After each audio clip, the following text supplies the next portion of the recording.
नमो वेंकटेशाय। गुरुब्रह्मा गुरुर्विष्णुः गुरुर्देवो महेश्वरः गुरुस्साक्षात् परं ब्रह्म तस्मै श्री गुरवे नमः। ज्ञानानन्दमयं देवं निर्मलस्फटिकाकृतिम् आधारं सर्वविद्यानां हयग्रीवमुपास्महे। वेंकटाद्रिसमं स्थानं ब्रह्माण्डे नास्ति किञ्चन। वेंकटेशसमो देवो न भूतो न भविष्यति। अस्मद्गुरुभ्यो नमः। श्रीमते रामानुजाय नमः। समस्तपरिवाराय सर्वदिव्यमङ्गलविग्रहाय श्रीमते नारायणाय नमः। दासोऽहं कौशलेन्द्रस्य रामस्य आक्लिष्टकर्मणः हनुमान् शत्रुसैन्यानां निहन्ता मारुतात्मजः। रावणसहस्रं मे युद्धे प्रतिबलं भवेत्। शिलाभिस्तप्रहरतः पादवैश्च सहस्रतः अर्थयित्वा पुरीं लङ्काम् अभिवाज्यतमैथिलीं समर्थार्थो गमिष्यामि मिषतां सर्वरक्षसाम्। अंजनानन्दनं वीरं जानकीशोकनाशनं कवीसमक्षान्तारं वन्दे लङ्काभयङ्करम्। आपदामपहर्तारं दातारं सर्वसम्पदां लोकाभिरामं श्रीरामं भोजो भोजो नमाम्यहम्। अस्मद्गुरुभ्यो नमः।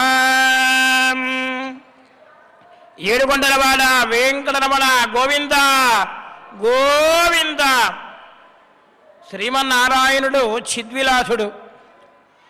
ప్రతిరోజు కూడా నారాయణుడు భక్తుల నుండి ఏమి కోరుకుంటున్నాడయ్యా అంటే శాస్త్రం మనకు చెబుతోంది, మీరు నన్ను సేవించండి, శరణాగతి చెయ్యండి, మిమ్మల్ని నేను రక్షిస్తాను అని చెప్పి నారాయణుడు కొంగు బంగారమై మన శేషశైలాధీశుడైనటువంటి పరంధాముడు అర్చామూర్తిగా సాలగ్రామమూర్తిగా ఆవిర్భవించి ప్రజల యొక్క భక్తుల యొక్క మనోభీష్టములన్నీ కూడా నెరవేరుస్తున్నటువంటి స్వామిని మనం ప్రతినిత్యము కూడా సేవిస్తూ గోవిందా గోవిందా గోవిందా అని ముమ్మార్లు ఎవరైతే గొంతెత్తి నామస్మరణ చేస్తారో వారిని రక్షిస్తారు అని చెప్పి కంకణం కట్టుకుని మరి స్వామివారు మనందరినీ కూడా కాపాడడం కోసం ఈ తిరుమల క్షేత్రంలో వేంచేసి ఉన్నటువంటి పరంధామునికి శిరస్సు వంచి అంజలి ఘటించి సాష్టాంగ ప్రణిపాతం గావిస్తూ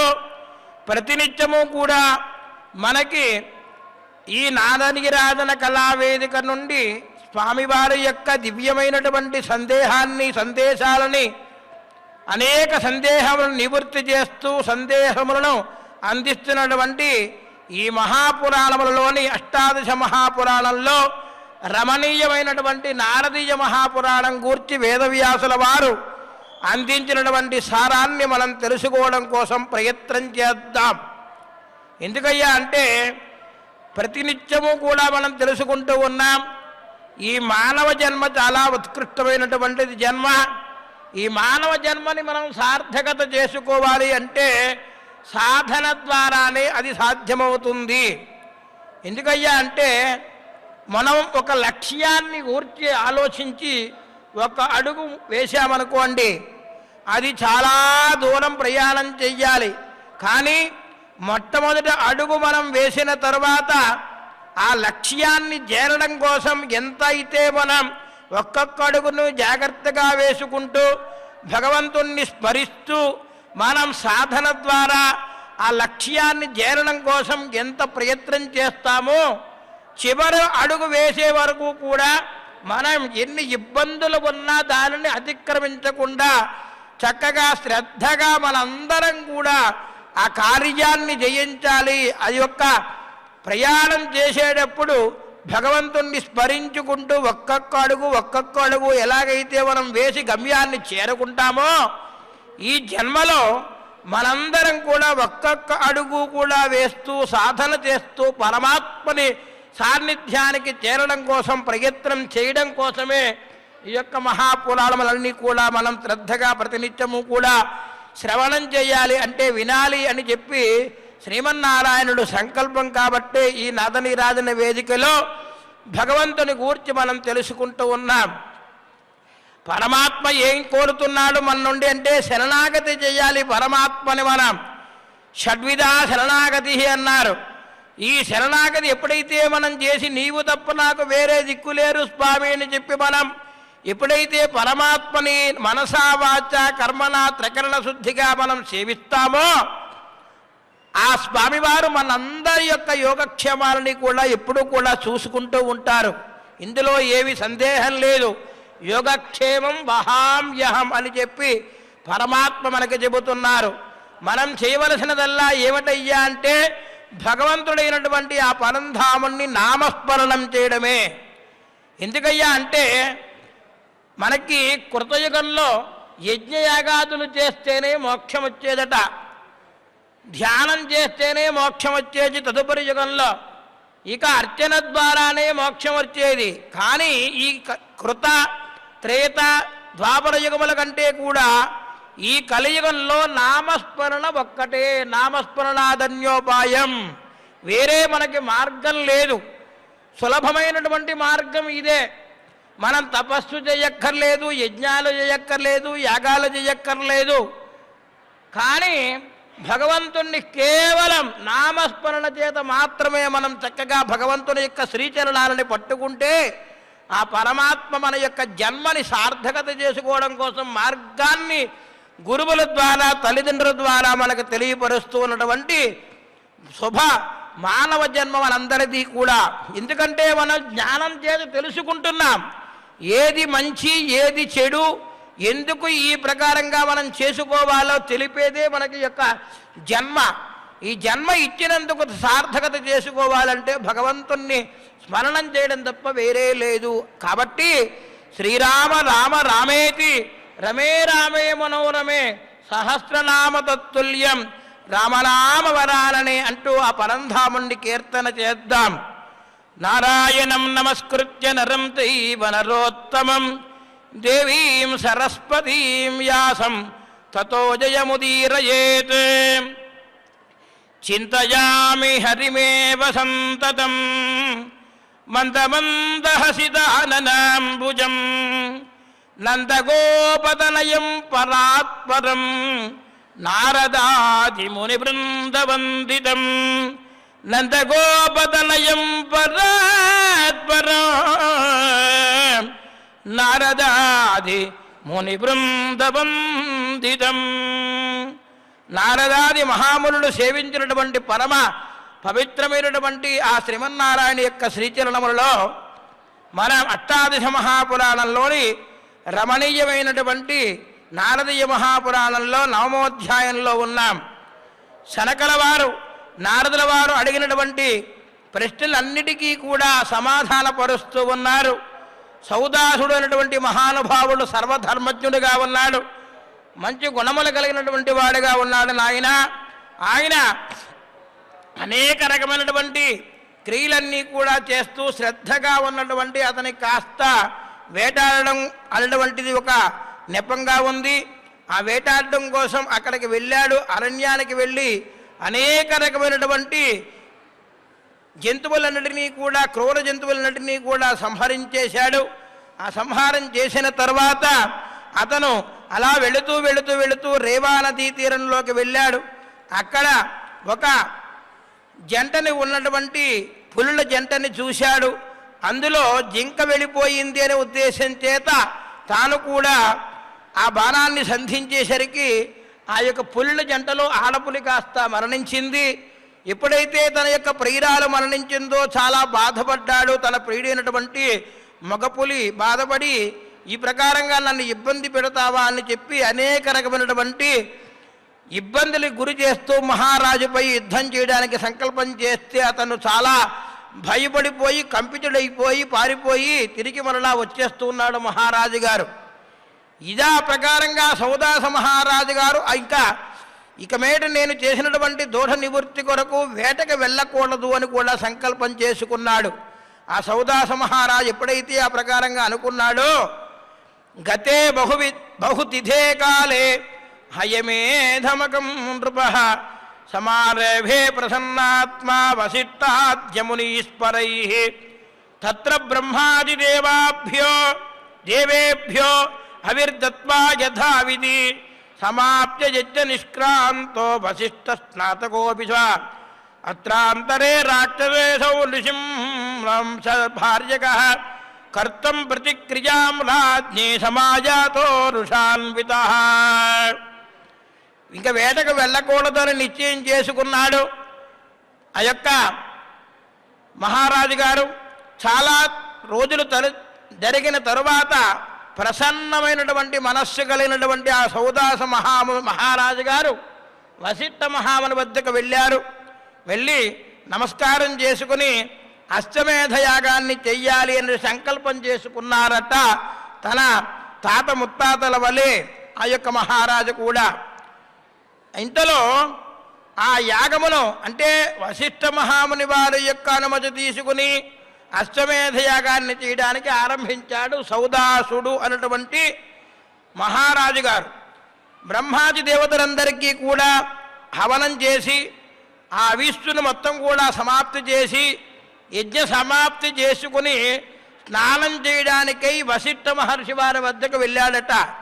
ఇంతలో ఇదే ప్రకారంగా యజ్ఞం పూర్తి చేసుకుని సౌదాసుడు అన్నటువంటి మహారాజు గారు వసిష్ఠుల వారిని సేవించడానికి వెళ్ళిన సందర్భంలో అక్కడ తన ప్రియురాలుని చంపినటువంటి ఈ యొక్క మహారాజు గారు అని గుర్తించినటువంటి ఆ యొక్క వ్యాఘ్రుడైనటువంటి రాక్షసుడున్నాడు కదా మగపులి, అతను ఏం చేశాడు, ఈ రాజుపై ప్రతీకారం తీర్చుకోవడం కోసం అక్కడికి వచ్చాడట.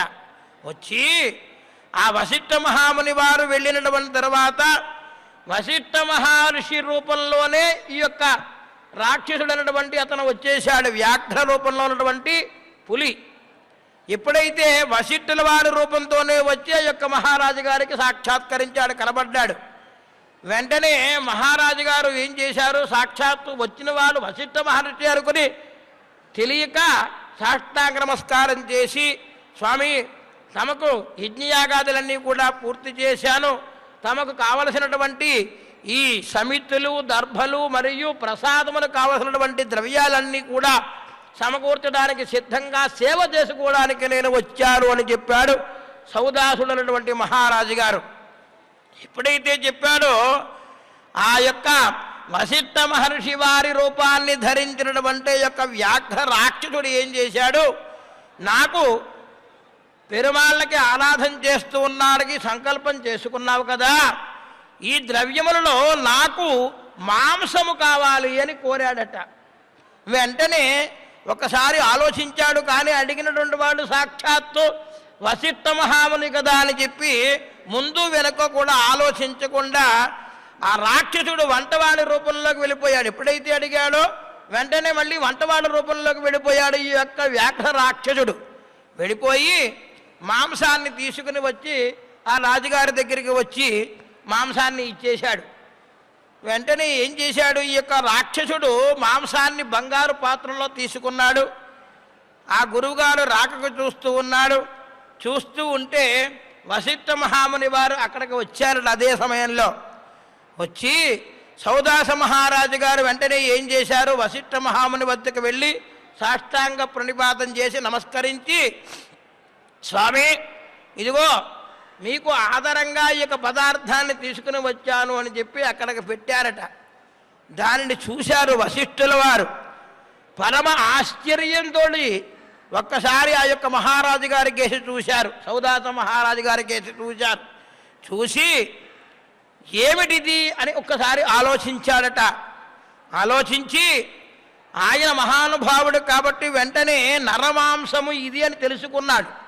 తెలుసుకుని, నీకు ఇంత దుష్టత్వం ఎలా ఏర్పడింది రాజా, సౌదాస మహారాజా, నాకు నివేదనకు చేయడం కోసం పదార్థములను సిద్ధం చేయమంటే ఈ యొక్క మాంసమును తీసుకుని వచ్చి ఈ పదార్థాలను తీసుకొచ్చి ఇక్కడ పెడతావా, ఏమిటిది ఇంత దుశ్చర్యంగా ఉన్నావు అని చెప్పి తీవ్రమైనటువంటి కోపం వచ్చేసింది వసిష్ఠ మహర్షికి. రాజా, నీవు నా యొక్క స్వభావం మారడం కోసం ఈ మాంసం అన్నటువంటి పదార్థాన్ని తీసుకుని వచ్చి ఇక్కడ పెట్టి నాకు నివేదన కోసం చేయడానికి సిద్ధపడి తర్వాత భుజించడానికి కారకుడయ్యావు కాబట్టి నీకు కూడా రాక్షసులందరికీ కూడా ఆహారమైనటువంటి నరమాంసమును నాకు ఇచ్చావు కాబట్టి నీవు కూడా అదే ప్రకారంగా నరమాంసాన్ని తీసుకుంటూ దానినే భుజిస్తూ ఉంటావు అని చెప్పి ఒక్కసారి గట్టిగా కోపం వచ్చి శపించేశాడట. చూడండి, మహాముని ఎప్పుడైతే ఈ ప్రకారంగా శాపం చేశాడో, ఏమిటి స్వామి మహారాజా, భయంతో వణికిపోయాడు మహారాజు గారు. వశిష్ఠ మహర్షి వద్ద పాదాలు పట్టుకున్నాడు. పాదాలు పట్టుకుని, ఏమిటండి, ఆజ్ఞప్తో భవదైవేతి పాకం పోష్య విజిజ్ఞత భుజాంత చింతయామాద వశిష్ఠస్తేన చోదిత.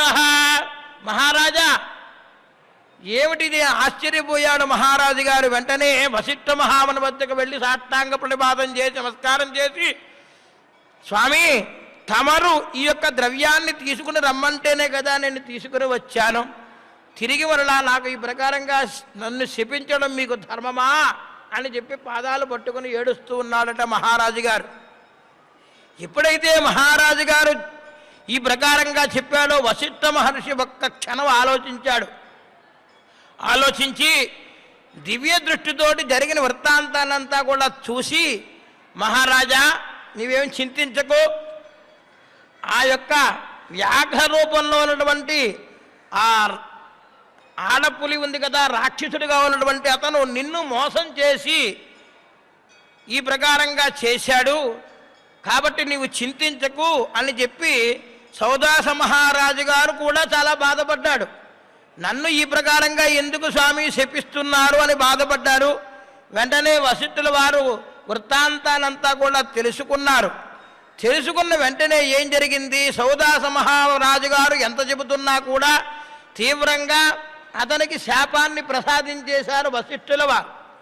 వెంటనే మహారాజు గారు కూడా కోపం వచ్చేసింది.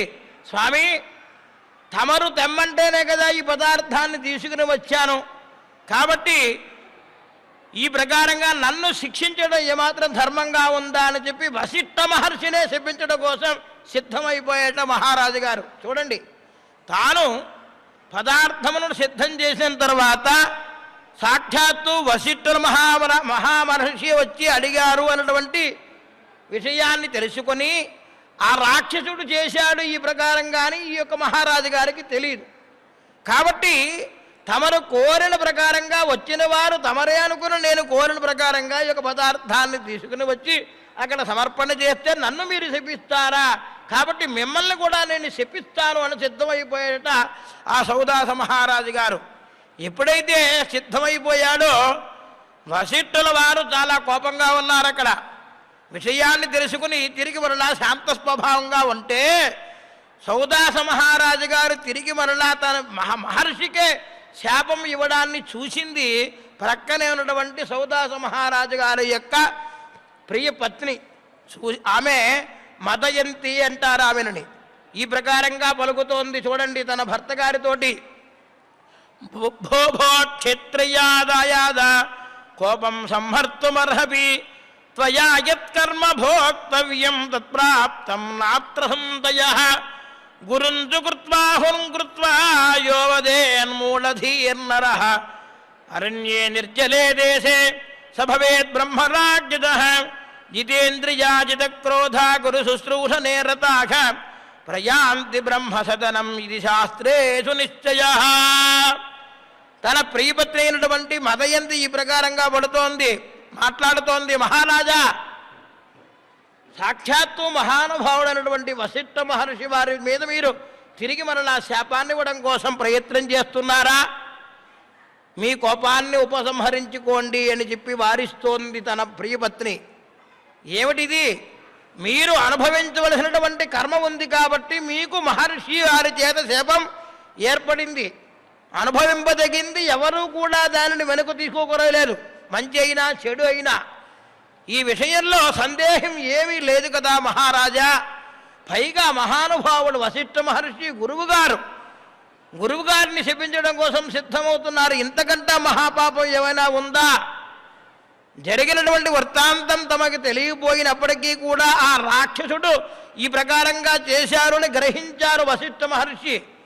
ఈ విషయాన్ని తమరు తెలుసుకోకుండా మహర్షి మీదే తిరిగి మరలా శాపాన్ని ప్రసాదించడం కోసం ప్రయత్నం చేయడం ఏమాత్రమైనా సమంజసంగా ఉందా? మీ క్రోధాన్ని తగ్గించుకోండి. పైగా మహానుభావుడు గురువుగారితోటి తిరస్కార భావంగా ఎప్పుడైతే ఉంటాడో అతడు మూర్ఖుడితో సమానం కదా.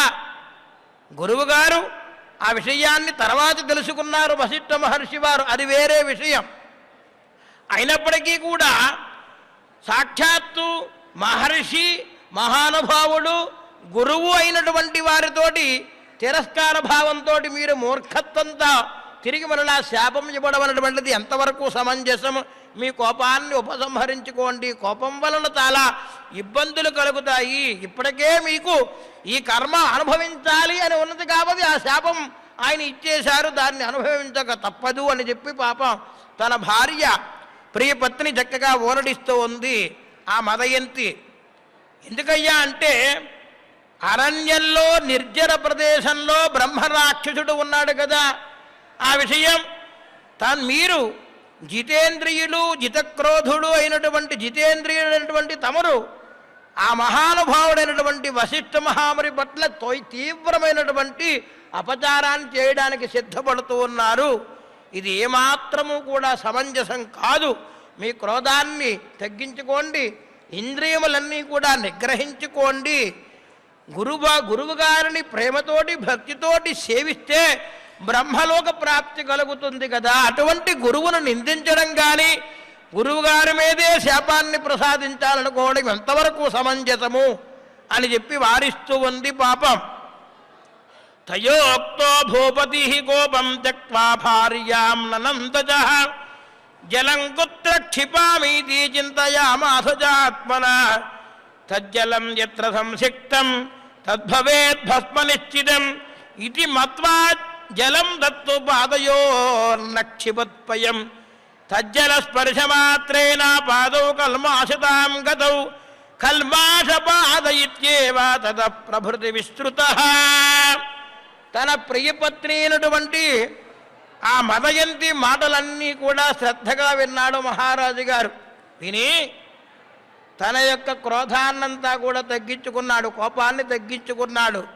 ఎప్పుడైతే కోపాన్ని తగ్గించుకుని చక్కగా తిరిగి మరలా ఒక్క నిమేషం మాత్రం ఆలోచిస్తూ ఉన్నాడు, ఆ వెంటనే ఆ యొక్క ప్రియపత్రితో అంటున్నాడు. కోపాన్ని విడిచిపెట్టిన తర్వాత మదయంతిని చాలా అభినందించాడు. నేను గురువుగారు పట్ల ఎంతో విశ్వాసంతో సేవించడానికి వచ్చినటువంటి నేను క్రోధమన్నటువంటి దాని తీరు తిరిగి మరలా వారినే ఇబ్బంది పెట్టడం కోసం, శపించడం కోసం నేను సిద్ధపడ్డానంటే ఎంత మూర్ఖత్వంగా ఉన్నాను నేను. నా మూర్ఖత్వాన్ని పోగొట్టి నా క్రోధాన్ని ఉపసంహరించేశావు నువ్వని చెప్పి పాపం అభినందించారట తన ప్రియపత్రిని. శాపాన్నంతా కూడా గ్రహించాడు కదా, మనకి శాపం తప్పదు. వెంటనే ఏం చెయ్యాలి? తను కూడా నీటిని తీసేసుకున్నాడుగా గురువుగారి మీద శపించడం కోసం. ఆ తీర్థాన్ని ఏం చెయ్యాలి అని ఆలోచించి ఆ నీటితోటి ఆ ప్రదేశం కనుక ఆ యొక్క తీర్థం కనుక కింద పడిందనుకోండి, మహారాజు గారైనప్పటికీ కూడా ధర్మాత్ముడు, నిష్ఠాగరిష్ఠుడు, సత్యవ్రతుడు కాబట్టి తను వశిష్ఠ మహర్షి మీదకి శపించడం కోసం తీసుకున్నటువంటి తీర్థాన్ని కాస్త భూమిపై చల్లాడే అనుకోండి, అక్కడంతా కూడా భస్మమైపోతుంది కదా. మరి ఏం చెయ్యాలి అని ఆలోచించి తన యొక్క ఆ జలం ఉంది కదా, ఆ యొక్క మహారాజు గారి యొక్క పాదములపై వేసేసుకున్నాడట, దానిపై చల్లేసుకున్నాడు.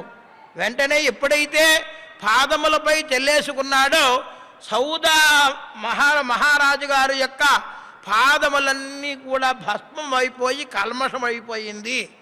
ఆ నోటి నుండి ఆయనకి, ఆ సౌదాస మహారాజు గారికి కల్మషపాదుడు అన్నటువంటి నామకరణం పేరు సిద్ధించింది. ఎందుకయ్యా అంటే మహాత్ములు ఒక శాపాన్ని తెలిసో తెలియకో వదిలిపెట్టారు అని అంటే సాక్షాత్తు వశిష్ఠ మహర్షి, ఇక్ష్వాకు వంశమునకు గురువైనటువంటి వశిష్ఠ మహర్షి గారు ఆ మహర్షిని తిరిగి మరలా శపించడం ఎంతవరకు ధర్మమా అని చెప్పి నివారించినటువంటి భార్య యొక్క మాటలు విననటువంటి విన్నటువంటి మహానుభావుడైనటువంటి రాజుగారు క్షణమాత్రం ఆలోచించారు.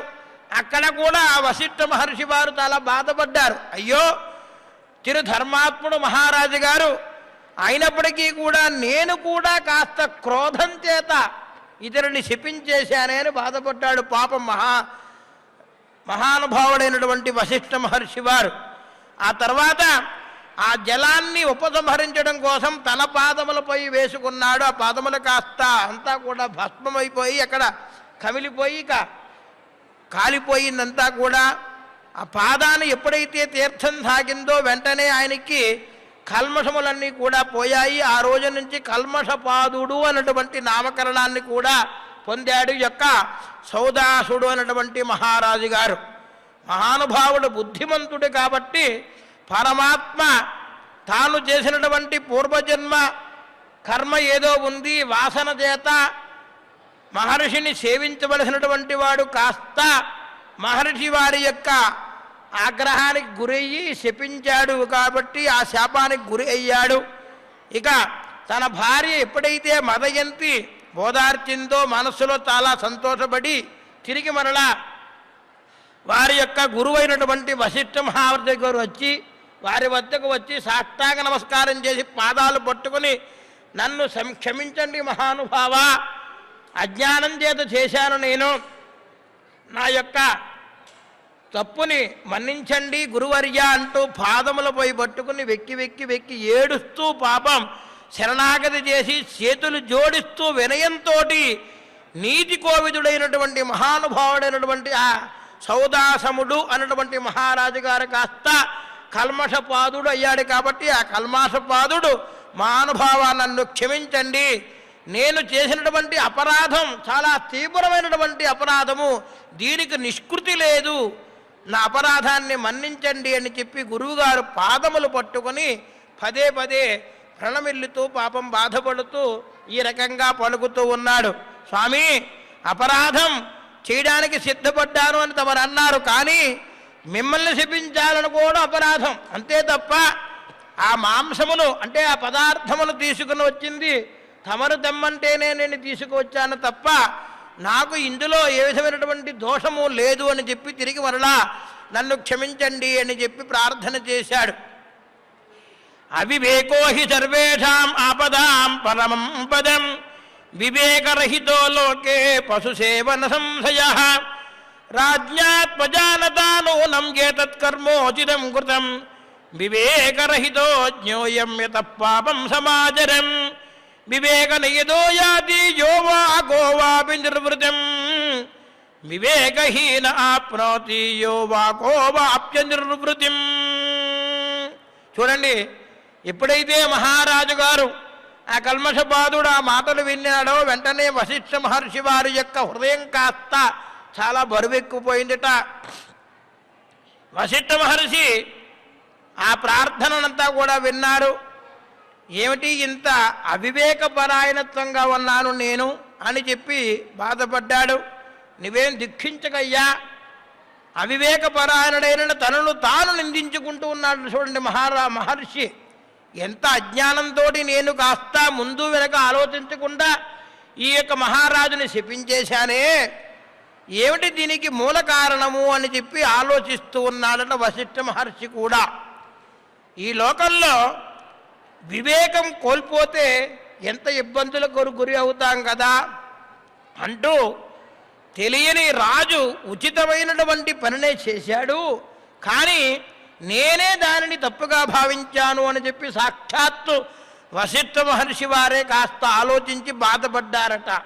అయినప్పటికీ కూడా గురువుగారిని సేవిస్తూ గురువుల వారి యొక్క పాదములు పట్టుకొని గట్టిగా శరణాగతి చేస్తూ ఉన్నాడు ఆ కల్మషపాదుడు.